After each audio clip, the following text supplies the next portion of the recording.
berhadapan dengan cabaran pembangunan pesat sains dan teknologi. Petikan fakta ini disediakan oleh Seksyen Dokumentasi dan Penerbitan Arkib Negara Malaysia.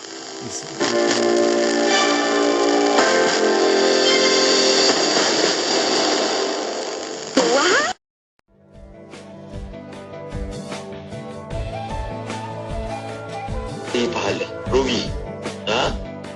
Dan di sana ada orang yang beruntung walaupun dia tidur di atas katilnya, walaupun dia menunggang kuda ataupun menaiki kenderaan, dia bekerja di pejabat, bukan dia datang ke masjid, tetapi mereka ini mendapat pahala di sisi Allah. Contohnya kita datang bekerja setiap hari, daripada hari Isnin sampai hari Sabtu. Kalau DJ ni hari Ahad pun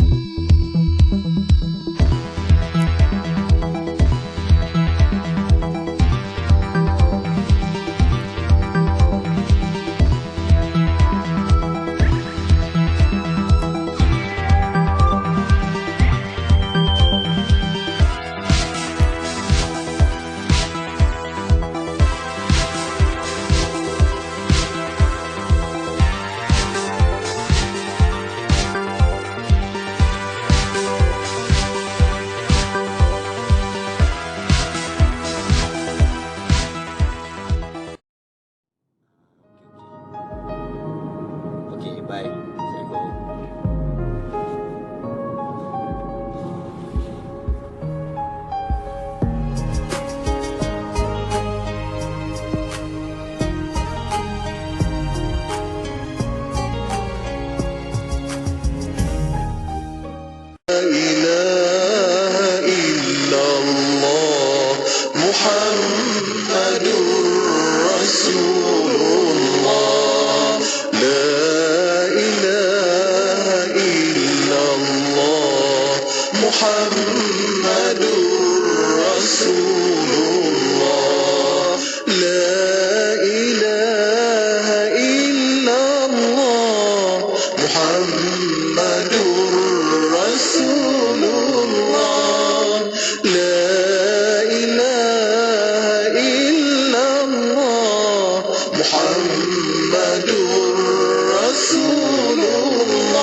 عليك توكلت وأنت رب العرش العظيم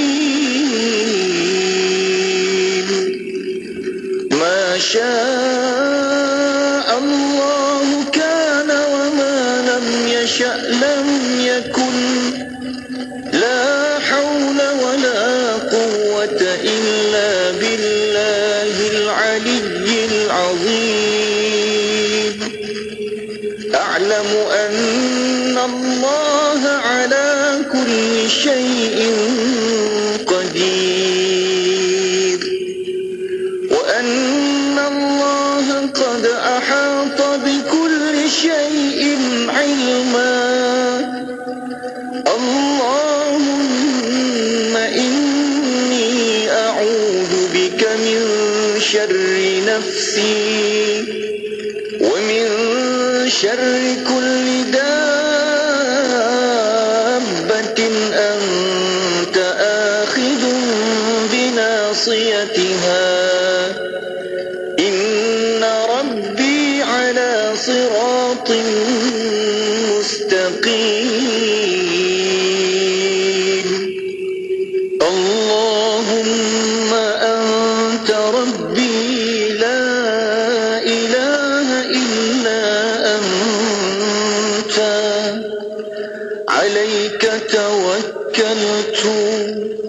وأنت رب العرش العظيم ما شاء الله كان وما لم يشأ لم يكن لا حول ولا قوة إلا بالله العلي العظيم أعلم أن الله على كل شيء قدير وأن الله قد أحاط بكل شيء علما اللهم إني أعوذ بك من شر نفسي ومن شر كل دابة أنت آخذ بناصيتها إن ربي على صراط مستقيم اللهم أنت ربي لا إله إلا أنت عليك توكلت وأنت رب العرش العظيم ما شاء الله كان وما لم يشأ لم يكن لا حول ولا قوة إلا بالله العلي العظيم أعلم أن الله على كل شيء قدير وأن الله قد أحاط بكل شيء علما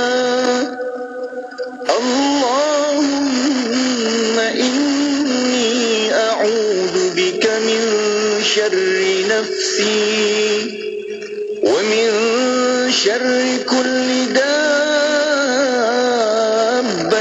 أنت آخذ بناصيتها إن ربي على صراط مستقيم. Dah tukar ke? Apa yang dah tukar tu? Yelah, dah tukar ke belum ni? Ya Allah, tukar apa pula ni? Aduh, katanya ni nama dah tukar. Tagline pun dah baru. Kata ada lagi nak tukar tahun ni. Macam mana pula gayanya, rupanya ni? Oh, logo baru Ikim FM ya? Sabarlah, nak tukar lah ni. Nak tahu macam mana logo Ikim FM nanti? Tunggu Jumaat ini, 2 Februari 2024. Pra pelancaran menerusi segmen Inspirasi Pagi, jam 9.30 pagi. Tunggu ya. Oh, okey. Ini pasti terbaik ni. Semestinya di Ikim FM, inspirasi utama anda.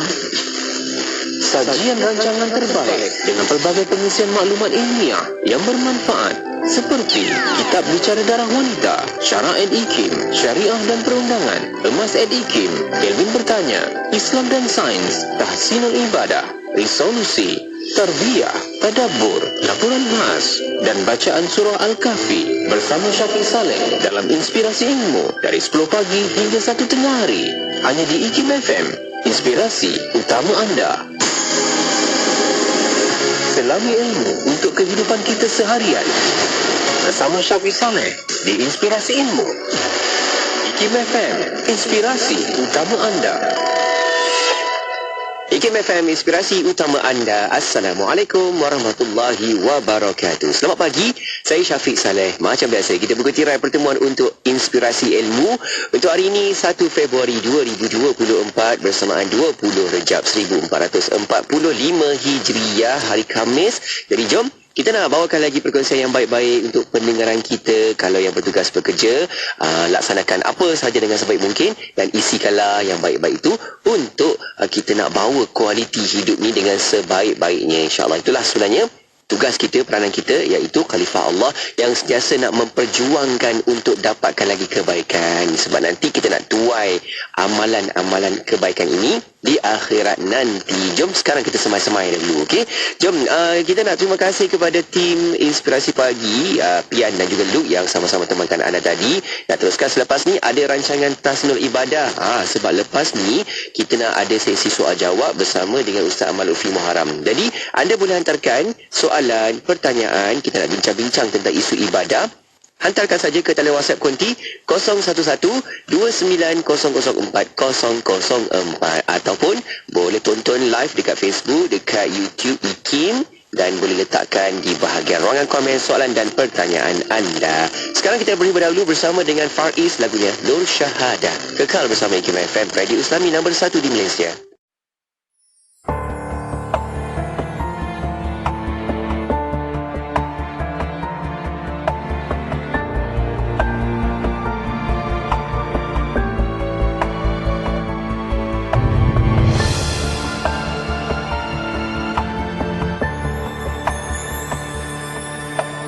Kau lahir dari darah pahlawan terbilang, warisi kehebatan ayahmu Al-Azwar.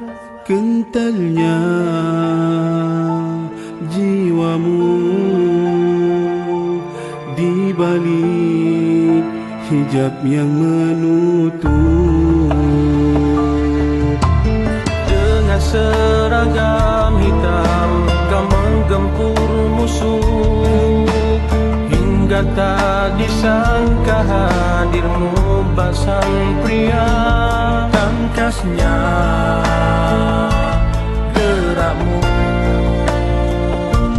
berjuang sepenuh tenaga.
Warisi kehebatan ayahmu Al-Azwar. Kentalnya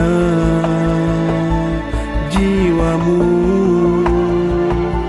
di balik hijab yang menutup.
seluruh alam. Selawat ke atasmu, wahai Rasul junjungan. Allahumma salli ala Muhammad. Ini yang tengah dengarkan di mana sahaja kan Ustaz, kita sama-sama mendoakan untuk pendengar-pendengar kita.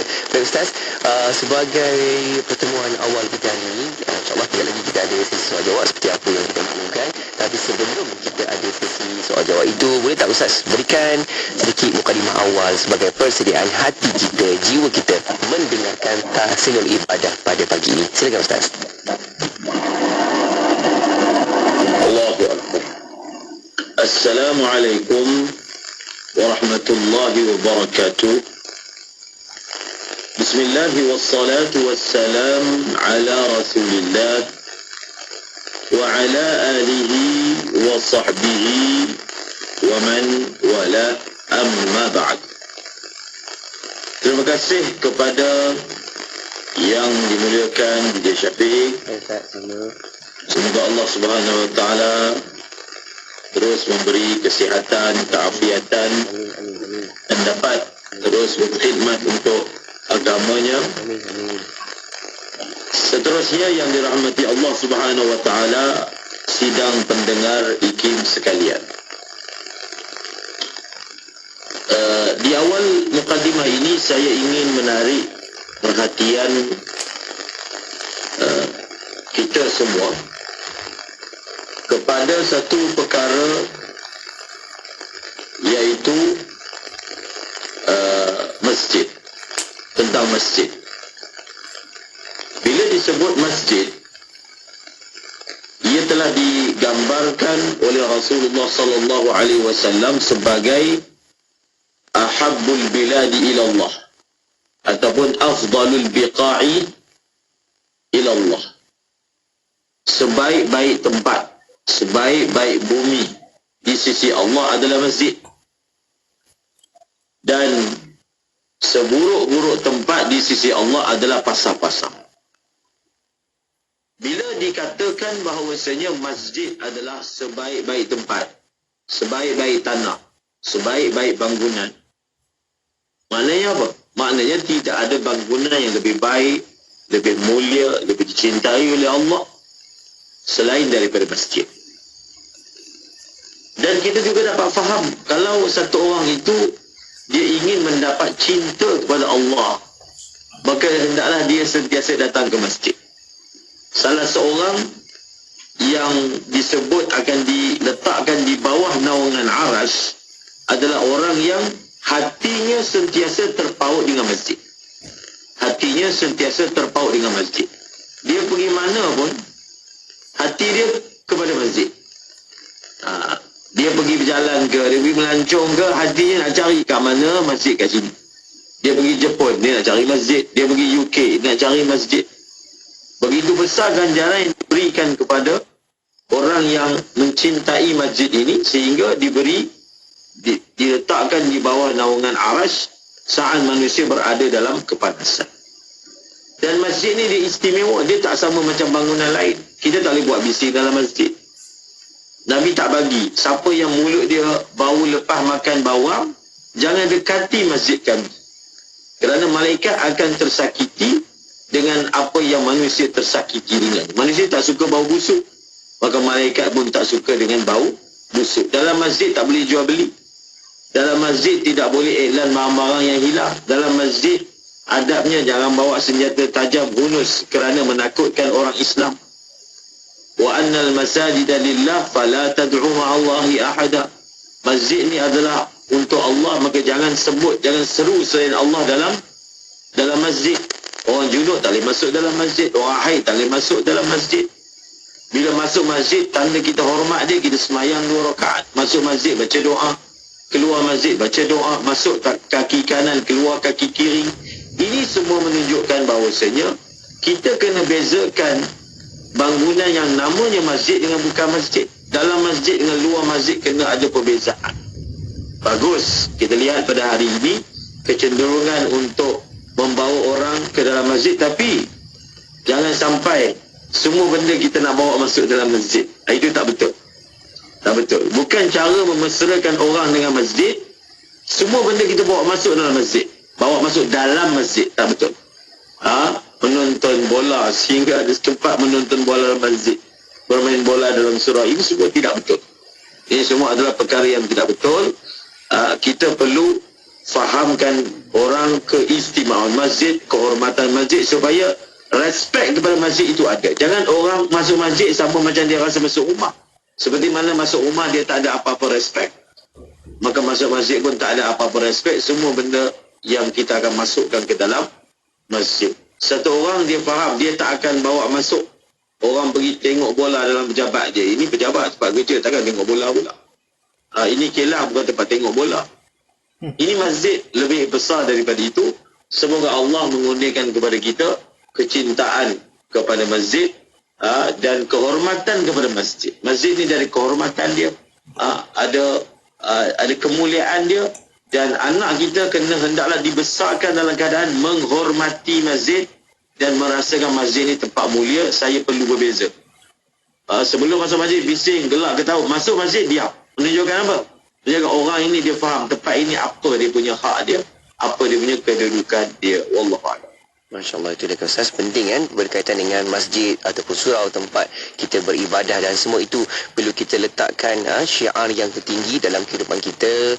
Kita nak memberikan kemuliaan di tempat masjid ataupun surau yang kita sentiasa jaga dan pelihara. Kita harapkan masjid di surau dekat tempat kita pun sama-sama Ustaz, kita penuh-penuhkan dan kita ikutlah apa sahaja pengisiannya supaya dapat memberikan lagi manfaat kepada kita sebagai ahli karyahnya tempat kita duduk itu, dan penuh harmoni dekat situ. Masya Allah. Baik Ustaz, kita nak teruskan lagi untuk sesi kita pada hari ini dengan ada sesi soal jawab. Jadi jom kita nak bawakan soalan dari WhatsApp konti yang anda pun hantar kepada kita waktu ini, dan juga dekat dalam Facebook pun dah banyak.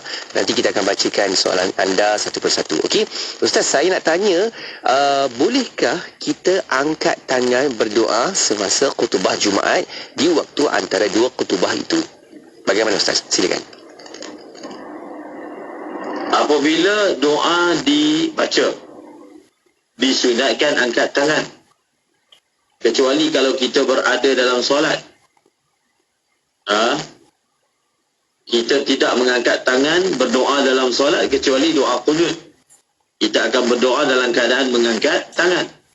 Adapun doa di luar solat, maka tidak ada beza sama ada doa itu dibaca ketika khutbah ataupun doa itu dibaca luar daripada khutbah. Boleh lihat masalah ini dibahaskan oleh Al-Imam Ibn Hajar Al-Haytami, ada ditulis dalam kitab Fathul Mu'in, dengan kita mengatakan hukum mengangkat tangan ketika berdoa adalah umum. Tidak ada batasan hanya luar khutbah sahaja. Dalam khutbah tak boleh, tidak ada yang melarangnya. Maka mengambil hukum umum tersebut, apabila doa dibaca, maka disunatkan. Bukan boleh je. Yang dia tanya boleh tak? Bukan boleh, disunatkan. Disunatkan untuk mengangkat tangan. Okey, baik Ustaz. Satu lagi soalan yang kita dapat dekat dalam Facebook Live Ikim. Ada sahabat kita bertanya. Okey, bertanya di sini Ustaz, mohon soalan ini tentang mengqada solat. Adakah dituntut atas seorang Muslim mengqada solat yang dilakukan dahulu dalam keadaan jahil setelah sedar dan tahu kesalahannya apabila baru belajar sekarang Ustaz? Bagaimana? Fadainullahi ahaqqu an yuqda. Hutang Allah lebih sepatutnya dibayar. Kalau manusia memahami hutang sesama manusia perlu dibayar, maka hutang satu orang itu dengan Allah perlu dibayar. Bahkan pandangan yang mengatakan sembahyang yang ditinggalkan perlu diqada adalah lebih ringan daripada pandangan yang mengatakan tidak perlu qada. Sebenarnya ayat yang lebih tepat adalah di sana ada dua pandangan. Dan pandangan yang hampir ijma' ulama, sembahyang yang ditinggalkan boleh diqada. Adapun pandangan yang satu lagi, antaranya dinisbahkan kepada Al-Imam Al-Hasan Basri, Beliau mengatakan, orang yang tinggalkan semayang ni begitu teruk kesalahan dia, begitu teruk dosa dia, sampai dia tak ada peluang untuk qada balik. Kamu dah tinggalkan, bila tiba waktu solat kamu tak solat, kamu dah tak ada peluang untuk qada balik. Bukan keringanan itu, sebenarnya pandangan ini lagi berat. Tak ada peluang. Seolah-olahnya kamu dah tak ada peluang minta maaf. Kenapa kamu abaikan solat pada waktunya? Oleh kerana itu, pandangan yang menghampiri ijma' ini adalah pandangan yang lebih mudah untuk orang awam. Supaya apa? Supaya dia yang menyesali atas kesalahan dia masih dibagi peluang untuk qada. Perumpamaan ni kalau kita nak faham, ada hukuman yang bersifat mandatori. Mandatori, penjara. Tak ada pilihan dah untuk bayar denda. Dengan satu lagi hukuman yang ada pilihan, sama ada bayar denda ataupun masuk penjara. Begitulah perumpamaan dia. Qada ini adalah seperti ada lagi pilihan boleh bayar denda. Bersyukurlah kepada Allah, kepada agama yang masih lagi bagi peluang kepada kita atas kesalahan yang besar. Tinggalkan semayang ni kesalahan yang sangat besar, bukan kecil. Ini kesalahan yang sangat besar. Tapi kamu masih lagi diberi muka, diberi peluang untuk qada, maka bersyukurlah atas peluang itu dan berilah masa untuk menyelesaikan hutang-hutang salat yang kita telah cuaikan, yang kita telah abaikan terhadap Allah Subhanahu wa taala. Okey, Ustaz. Faham, syukur. Jelas di situ, Ustaz. Kita nak terus dengan soalan di dalam talian WhatsApp kita.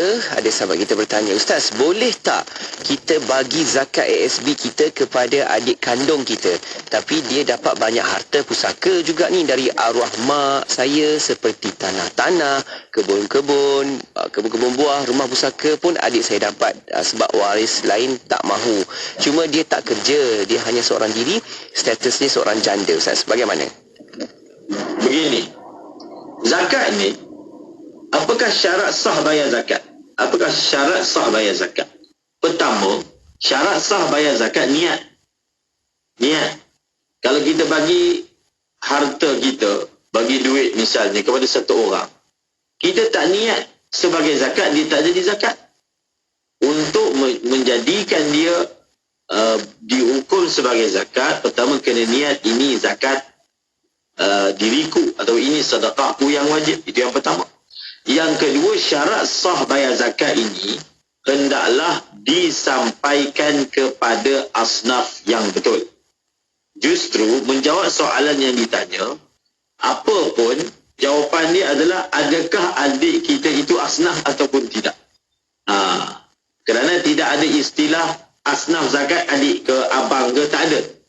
Abang kita ke, adik kita ke, makcik kita ke, adakah mereka itu salah seorang daripada 8 golongan asnaf yang disebut dalam Al-Quran, innamas sadaqatu lil fuqara. Adakah adik kita itu orang fakir ataupun orang miskin ataupun gharimin, orang yang berhutang ataupun ibnu sabi dan lain-lain seperti yang kita telah belajar sebelum ini? Kalau dia asnaf boleh bagi kepada dia, kalau dia bukan asnaf tidak boleh beri kepada dia. So kita tengok berdasarkan soalan dan keterangan yang dinyatakan, adik itu memperolehi daripada harta pusaka, ada limpahan daripada rumah pusaka, daripada tanah ke, daripada harta ke. Dia punya kaedah dia macam ni, harta yang ada tu pada adik itu, dia punya jumlah dia, aset yang ada ataupun aset cair yang ada pada adik itu, ataupun aset kekal yang boleh dicairkan yang ada pada adik itu, adakah boleh menanggung hidup dia walaupun dia tak kerja? Adakah boleh menanggung hidup dia dalam tempoh yang disebut sebagai umur ghalib? Contohnya umur dia 30 tahun, 40 tahun. Umur ghalib kita ambil 54 tahun, 55 tahun. Dalam masa 25 tahun itu, so apa yang ada pada dia ini, walaupun dia tak bekerja, adakah cukup untuk menampung dia punya kehidupan? Kalau harta pusakanya banyak daripada suami misalnya, daripada mak mungkin, cukup untuk tampung dalam tempoh baki masa umur ghalib tadi, maka dia tak boleh terima zakat. Kalau tak cukup, Walaupun duit yang ada memanglah banyak, tapi kalau pakai setahun tanpa dia ada kerja yang boleh top up pendapatan baru, maka akan habis. Maka dia boleh menerima daripada zakat. Itu panduannya untuk kita mengatakan adik ataupun sesiapa itu layak menerima ataupun tidak. Baik Ustaz, syukur. Itu yang kita kena faham kan, kelayakan kepada seseorang yang akan menerima zakat itu. Okey Ustaz, di Facebook pula kita ada Noraidin Nordin bertanya, Ustaz, seorang pelajar sedang tasmi' hafazan Al-Quran dan baca ayat sujud. Adakah sunat sujud semasa tasmi' dengan guru, Ustaz? Adakah sunat sujud semasa tasmi' dengan guru? Sepatutnya sujud sajadah itu hukum sunatnya adalah mutlak. Hukum sunatnya adalah mutlak. Apa maksud mutlak? Sehingga kalau kita baca dalam sembahyang pun kita disunatkan untuk sujud, dengan syarat kita tidak qasad sujud. Maka begitulah juga kita baca di luar solat disunatkan untuk kita sujud. Tetapi berdasarkan adatnya, setahu saya lah, ataupun sepanjang kita belajar tahfiz, apabila tasmi' dibuat, maka pelajar yang mentasmi' bacaan itu tidak melakukan sujud tilawah ketika tasmi' itu dibuat di hadapan guru.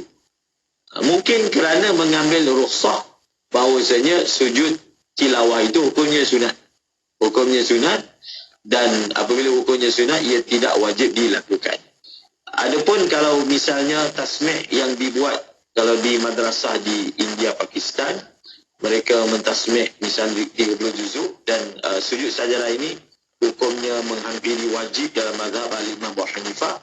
Mereka akan melakukan sujud sajadah itu apabila selesai tasmi'. Kalau dia tasmi' berapa 5 juzuk, dalam itu ada ayat sajadah, selepas selesai baca, maka barulah sujud sekali untuk semua ayat sajadah yang dibaca. Dan dalam mazhab Al-Imam Abu Hanifah ia boleh dilakukan walaupun ada fasal, ada pemisah yang panjang. Itu perbezaan dia. Adapun dalam mazhab Imam Syafi'i, antara ayat dan sujud itu tak boleh ada pemisah yang panjang.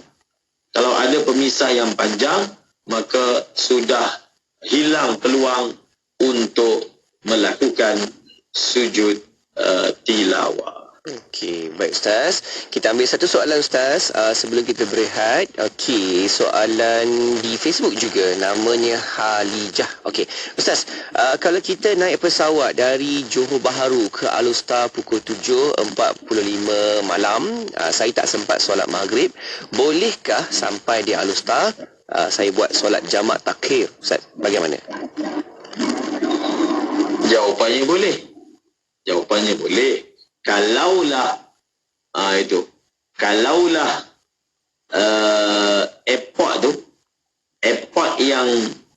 airport mana tu, Senai kan, misalnya airport Senai daripada Johor Bahru itu bukanlah di kawasan rumah kita.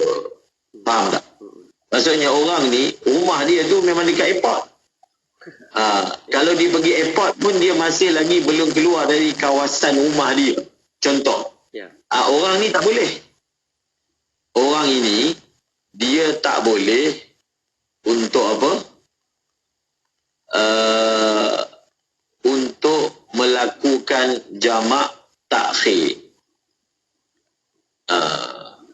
Kerana apa? Ketika masuk waktu maghrib, dia berada di tempat dia. Tetapi ini atas satu pandangan yang meletakkan syarat. Kalau kita nak buat jamak takhir, kita mesti sudah keluar daripada tempat kita ketika masuknya waktu yang pertama. Tetapi berdasarkan pendapat yang muktamad, ia tidak disyaratkan. Jadi daripada keterangan tadi bolehlah kita katakan walaupun rumah dia berdekatan dengan airport, dan dia bertolak 7.45, dia boleh tangguhkan solat maghribnya sehinggalah dia mengerjakannya kelak di alur star secara jamak takhir, insya-Allah. Baik, Ustaz. Okey, itu antara beberapa soalan yang sempat kita jawab. Kita nak berehat seketika dan kita akan kembali lagi selepas ni untuk anda kekal bersama-sama dekat dalam ruangan komen sebab ramai juga yang bertanya, Ustaz. Dan selepas ni, kita akan jawab soalan ini, Ustaz. Ustaz, apa hukum ambil upah mengajar Al-Quran? Nanti kita jawab selepas ni, insyaAllah. Okey, kita nak berehat seketika. Untuk anda, jangan ke mana-mana. Kekal bersama IKIM FM. Soalan pertanyaan boleh terus hantarkan ke dalam WhatsApp konti. Taliannya 0112900400. Maupun letakkan soalan pertanyaan anda di bahagian ruang komen di dalam media sosial di Facebook juga di YouTube Live IKIM FM. Berehat seketika, kembali selepas ini. Melaka 89.5 Masjid Alwi, Kanga, Perlis. Salah satu bangunan yang tertua di Bandar Kanga ialah Masjid Alwi yang telah dibina pada tahun 1931. Masjid Alwi Kanga adalah salah satu mercu tanda syiar Islam di negeri Perlis. Sejarah masjid ini telah dicatat di atas sebuah batu peringatan di hadapan masjid tersebut dalam 4 bahasa, iaitu bahasa Malaysia, bahasa Inggeris, bahasa Cina dan bahasa Tamil. Menurut catatan sejarah masjid tersebut, Masjid Alwi Kanga telah dibina pada tahun 1931 dengan perbelanjaan sebanyak RM64,684. Dana bagi perbelanjaan ini diperoleh melalui kutipan wang zakat, derma dari pegawai-pegawai kerajaan yang beragama Islam dan saudagar-saudagar Islam serta peruntukan dari kerajaan negeri Perlis. Usaha mengumpulkan dana bagi membangunkan sebuah masjid di Kanga semenjak tahun 1920-an lagi, dan pembinaannya telah dimulakan semenjak perkhidmatan pegawai penasihat British Mr. MC Hay. Pembinaan masjid ini bermula pada tahun 1931 dan pada bulan Februari 1932 semasa perkhidmatan Mr. O.E. Venables barulah masjid tersebut siap dibina. Ia telah dibuka dengan rasminya oleh Duli Yang Maha Mulia Raja Negeri Perlis, Raja Alwi Ibni Almarhum Tuanku Said Safi Jamalilail pada 14 Syawal 1351 Hijrah bersamaan 10 Februari 1933. Masjid yang begitu indah ini telah dinamakan sebagai Masjid Alwi, iaitu sempena nama Raja Perlis ketika itu. Masjid ini dibina berkonsepkan seni bina mural klasik, iaitu pada bentuk kubah masjid ini. Ia mempunyai persamaan dengan Masjid Zahir di Kedah. Terletak di tengah-tengah ibu negeri, kebanyakan tarikan utama di Bandar Kanga berada dalam jarak berjalan kaki dari Masjid Alwi. Antaranya ialah Menara Jam Besar dan juga beberapa pilihan penginapan di Bandar Kanga. Masjid Alwi juga telah didaftarkan sebagai tapak warisan negara pada 2 Februari 2018. Sehingga kini, Masjid Alwi masih digunakan dan menjadi antara masjid utama di negeri Perlis. Pelbagai program pengimarahan dan kemasyarakatan seperti kuliah mingguan dan lain-lain dilaksanakan dengan sebaiknya. Inginkan panduan harian dalam kehidupan? Ikuti rancangan-rancangan menarik dalam Inspirasi Jiwa bersama Siti Rohani Surani dari 1 tengah hari hingga 4 petang. Antara sajian menarik untuk anda iaitu Dapur Kita, Halal Profesional, Prihatin, Bual Bicara Buku IKIM, Eksplorasi Minhaj dan Mutiara Hadith. IKIM FM, inspirasi utama anda. Nak dengar rancangan santapan jiwa untuk kehidupan? Semuanya ada di IKIM FM, inspirasi utama anda. Kembali bersama IKIM FM, inspirasi utama anda. Saya Syafiq Saleh. Masih temankan di rancangan Tahsinul Ibadah. Jom tonton di Facebook Live IKIM FM, YouTube Live IKIM FM sebab kita ada secara langsung dekat situ. Sesi soal jawab hari ini bersama-sama dengan Al-Fadhil Ustaz Ahmad Lutfi Muharram. Okey.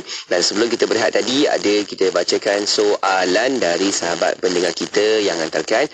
Dari Sabri Ismail bertanya, Ustaz, soalannya, apa hukum ambil upah mengajar Al-Quran, Ustaz? Silakan, Ustaz. Bismillahirrahmanirrahim. salah satu daripada syarat mengambil upah ataupun membayar upah, perkara yang dibayar upah kerananya ataupun perkara yang diambil upah daripadanya adalah sesuatu manfaat. Dia panggil manfaat, yang dia datang dalam bentuk servis. Antara servis ataupun antara manfaat yang satu orang boleh salurkan kepada orang lain adalah manfaat apa? Mengajar. Dia mengajar seseorang, maknanya dia telah memberi manfaat, dia telah memberi khidmah, dia telah memberi servis kepada orang itu dalam bentuk mengajar. Dan antara perkara yang diajar adalah Al-Quran. Dalam perkara ini, ulama berbeza pandangan. Adakah boleh mengambil upah atas kerja mengajar Al-Quran?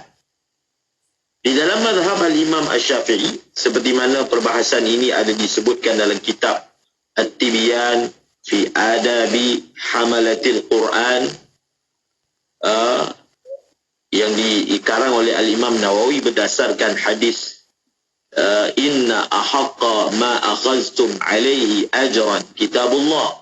Nabi SAW bersabda, perkara yang paling boleh, paling berhak kamu ambil upah atas dia adalah kitabullah, Al-Quran, iaitu mengajar Al-Quran. Walaupun di dalam mazhab Al-Imam Abu Hanifah tak boleh mengambil upah atas mengajar Al-Quran, namun ulama terkemudian mereka daripada kalangan mutaakhirin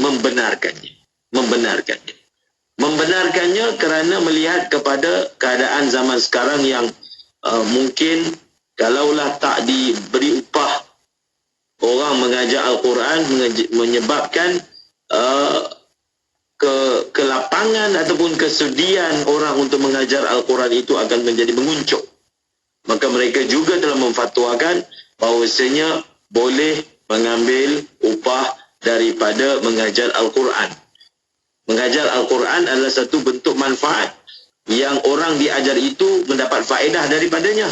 Maka layaklah ataupun bolehlah diambil upah atas pekerjaan tersebut, walaupun ulama menyatakan kalau boleh lagi bagus orang yang mengajar Al-Quran dia tidak ambil upah atas nama mengajar Al-Quran itu sendiri. Kalau dia boleh melakukan seperti itu, maka itu adalah lebih baik. Seperti mana para qurra yang dipanggil qurra di Syam iaitu Syria, para qurra sana mereka kebanyakannya bermazhab Al-Imam Abu Hanifah.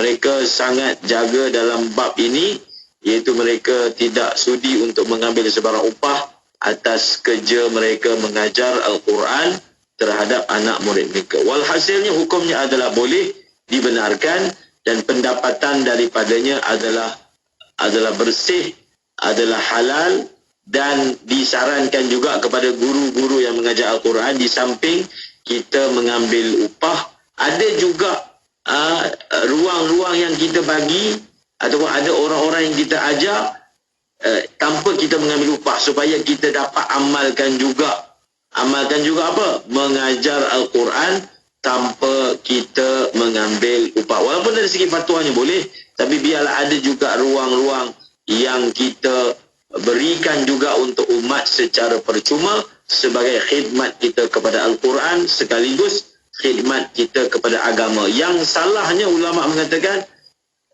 kalaulah satu orang itu dia tak akan ajar Al-Quran, walaupun masyarakat jadi jahil macam mana pun, dia tak akan ajar, melainkan mereka bayar kepada dia. Maka kalaulah sampai ke tahap ini, membiarkan masyarakat dalam keadaan jahil, walaupun mereka jahil, saya tak akan ajar, melainkan mereka bayar kepada saya, maka kalau sampai ke tahap ini, maka hukumnya boleh menjadi haram, kerana ia boleh termasuk dalam golongan yang tidak melakukan yang disebut sebagai menyebarkan ilmu dan menyebarkan Al-Quran. Okey, baik Ustaz. Kita ada satu soalan Ustaz dari talian WhatsApp Konti. Kita nak terbang ke Kuching, Sarawak Ustaz. Ada sahabat kita bertanya. Dari Puan Rosiah bertanya, Ustaz, ada dua soalan dekat sini. Soalan saya, apa hukum jika seorang Islam mengenakan interest kepada sesama Islam? Okey. Soalan kedua pula, jika seseorang berusaha semasa hayatnya untuk menjelaskan hutang dan ditakdirkan dia meninggal tapi dia tidak mewasiatkan kepada waris untuk menjelaskan hutang kerana dia tidak mempunyai harga dan tidak ingin membebankan waris, apa hukum bagi hamba Allah tersebut Ustaz? Silakan. Yang pertama, interest ni maksudnya mengenakan bunga lah, mengenakan bunga terhadap hutang yang diberikan, hukumnya haram. Hukumnya haram. Sama ada kepada orang bukan Islam ataupun kepada orang Islam. Bahkan kalau mengenakan kepada orang Islam itu lebih berat lagi lah berbanding kepada orang bukan Islam. Itu yang pertama, hukumnya haram. Mengenakan bayaran bunga yang sebenarnya dia adalah riba, hukumnya haram, tak dibenarkan oleh syarak. Itu yang pertama. Yang kedua, berkaitan dengan hutang. Jadi berkaitan dengan hutang ini, ada hadis yang menunjukkan sesiapa yang berhutang dan dia niat untuk bayar hutang itu, semasa dia meminjam itu, dia mengambil wang daripada orang tersebut, dia memang niat nak bayar, maka Allah akan bantu dia untuk bayar. Dia akan lihat bagaimana keberkatan, bagaimana makhraj, jalan keluar, ada saja sumber-sumber yang akan datang dalam hidup dia, sehingga daripada sumber itu dia dapat melunaskan hutang dia. Jadi usaha untuk membayar hutang bagus dan diteruskan insya-Allah. Dan kalau seseorang itu meninggal dunia, dia wasiatkan ataupun dia tidak wasiatkan, tetap hutang dia itu perlu dibayar. Tak ada beza. Dia wasiat ataupun tidak wasiat, tetap hutang dia itu perlu dibayar. Cuma hutang itu hanya wajib dibayar daripada harta pusaka yang dia tinggalkan sahaja. Kalaulah ditakdirkan si mati itu meninggal dunia, tidak meninggalkan sebarang harta pusaka, maka maknanya apa? Maknanya dia tidak meninggalkan sebarang harta untuk melunaskan hutang dia.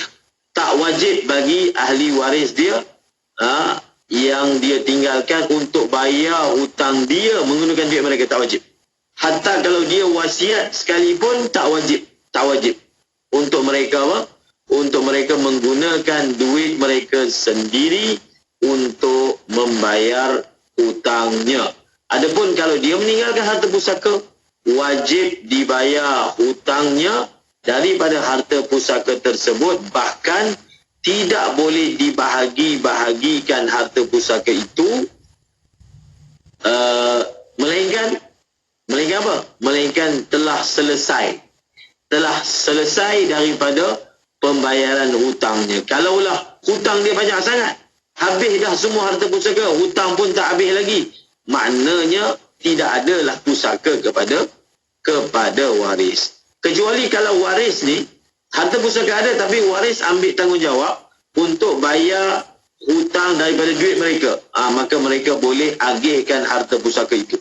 Tetapi kalau sesiapa tak ada ambil tanggungjawab untuk membayar hutang dengan harta mereka, harta pusaka itulah yang akan digunakan untuk melunaskan hutang si mati. Okey, baik Ustaz, jelas. Kita nak ke Facebook Live Ikim. Ada sahabat kita bertanya, Qiracha, itu nama Facebooknya. Okey, Ustaz, ada misal kata kalau ada warga emas, dia perlu uruskan sesuatu harta, tetapi dia tak berkemampuan dari segi kesihatan dan dia berniat untuk berikan duit untuk orang yang uruskan harta itu untuk memudahkan urusan dia. Niatnya macam beri upah, bukan untuk rasuah. Boleh ke Ustaz macam tu?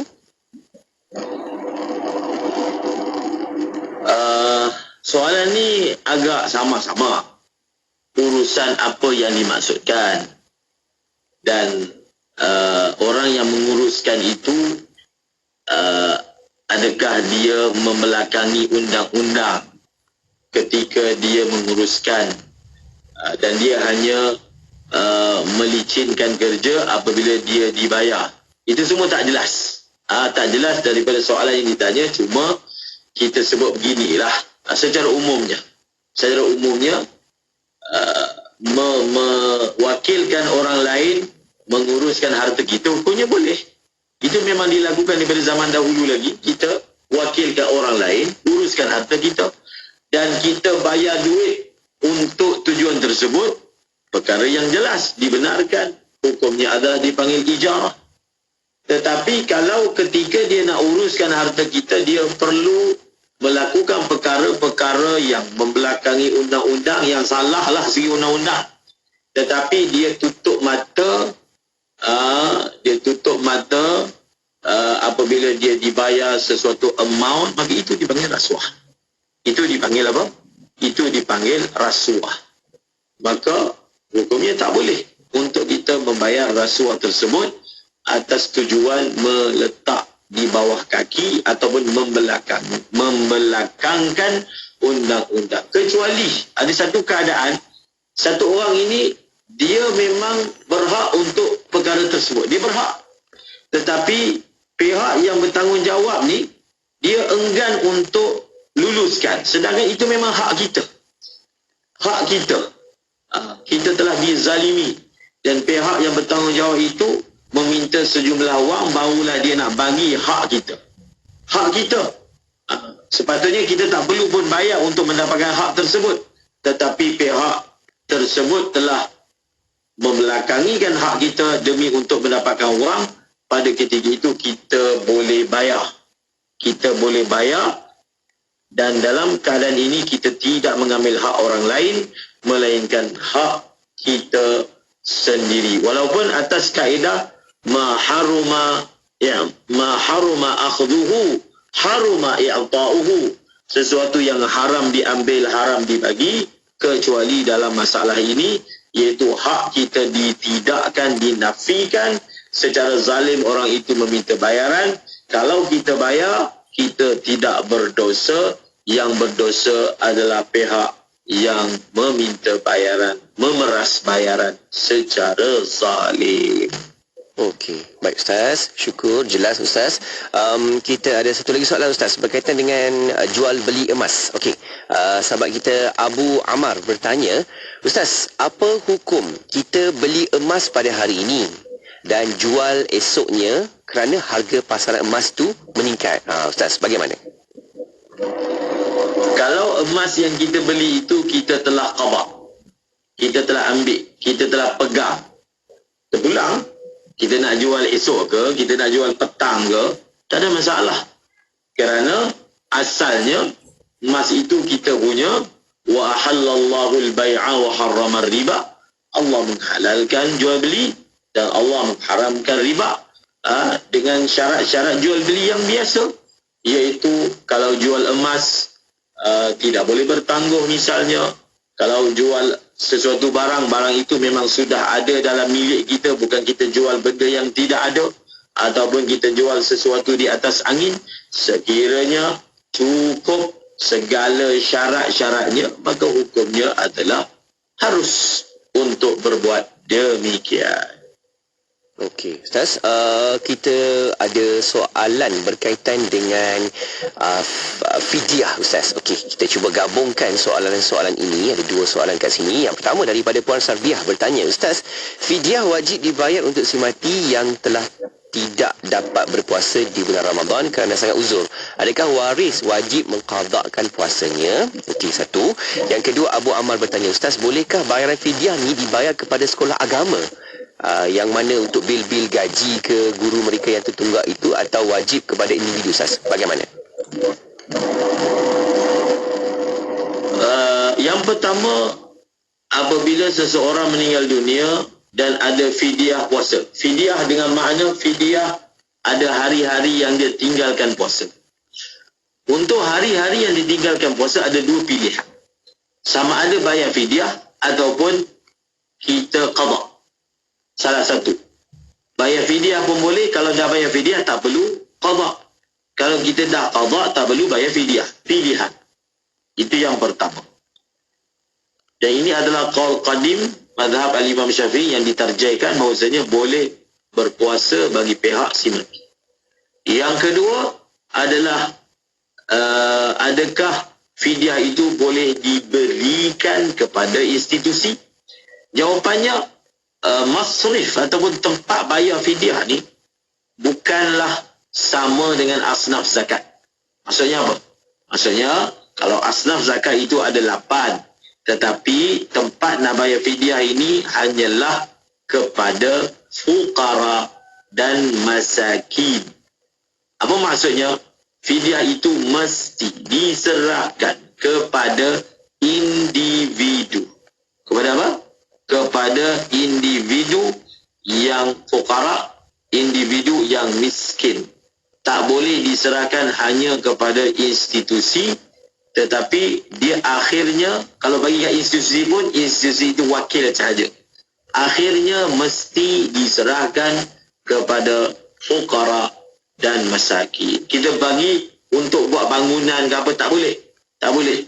Dia mesti diberikan kepada individu, yang individu itu bersifat dengan fuqara dan masakin. Baik Ustaz, Alhamdulillah Ustaz, jelas Ustaz yang kita bawakan sesi pertemuan. Saya kira banyak juga soalan yang kita dapat ni, tapi tak apa, kita cuba bawakan sesi soal jawab kita ni untuk sesi yang akan datang pada pertemuan kita untuk siaran berikutnya. Okey Ustaz, mungkin sedikit Ustaz sebagai pesan-pesan akhir sebelum kita akhiri siaran kita pada hari Ustaz, apa yang boleh kita selitkan sebagai saranan pesanan Ustaz, silakan. Secara ringkasnya, apa sahaja jawapan yang kita dengar dalam pengajian kita ini, kita cuba fahamkan, dan apa pesanan-pesanan yang baik kita cuba sampaikan. Wallahu a'lam. Amin. InsyaAllah Ustaz, semoga mesej kita, apa yang kita belajar, infonya, ilmunya tu kan Ustaz, bukan untuk kita saja, tetapi disampaikan untuk orang lain kan, sekeliling kita, dekat dalam keluarga kita ke, maupun adik-beradik kita. Dan ada yang sudi memberikan perkongsian, tolong sharekan Facebook live ni pun dah kira Alhamdulillah, syukur sangat kan Ustaz, sebab dapat kita sebar-sebarkan kebaikan itu dalam grup-grup WhatsApp keluarga, WhatsApp taman dekat perumahan kita tu. Masya Allah, semoga apa yang kita dengarkan ini dapat jadikan panduan untuk kita. Ustaz, terima kasih banyak Ustaz. Semoga baik-baik di sana untuk Ustaz, dan semoga Allah pelihara Ustaz, insyaAllah. Jumpa lagi Ustaz, untuk saya kita akan datang. Assalamualaikum. Waalaikumsalam. Alhamdulillah, terima kasih kepada anda yang terus ikuti Bola Bicara kita menerusi rancangan Tasnul Ibadah. Dan macam biasa, seperti apa yang selalu saya pesan-pesankan, anda boleh tonton lagi rancangan Tasnul Ibadah di Facebook Live, di YouTube Live. Boleh letakkan di bahagian ruangan komen tu, boleh komen-komen kat situ, nanti kita boleh dengar dan boleh baca kembali di dalam platform online kita. Okey, dan kekal bersama IKIM FM sebab banyak lagi perkongsian selepas ni hanya di IKIM FM, inspirasi utama anda. Nak dengar rancangan santapan jiwa untuk kehidupan? Semuanya ada di IKIM FM, inspirasi utama anda. Pesta Buku Pulau Pinang 2024 kembali lagi yang menampilkan penerbit, penulis dan pembekal terus kepada anda dengan pelbagai bahan bacaan, permainan, alat tulis dengan diskaun yang sangat hebat. Pelbagai aktiviti dan pertandingan juga disediakan dengan tawaran hadiah yang sempoi. Bukan sekadar transaksi jual beli dan beraktiviti, malah penuh dengan informasi. Bakat-bakat main